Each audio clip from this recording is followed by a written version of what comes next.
battle with the muddy terrain has never been easy in the logging profession. The homemade vehicles are neither powerful nor modern. The only true strength lies in the Vietnamese people themselves.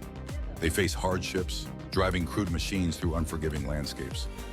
For them, simply returning home safely after a day's work is already a victory.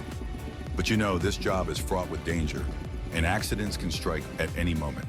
It's a story of determination, resilience, and courage from those who dedicate themselves to this trade, never backing down despite the challenges.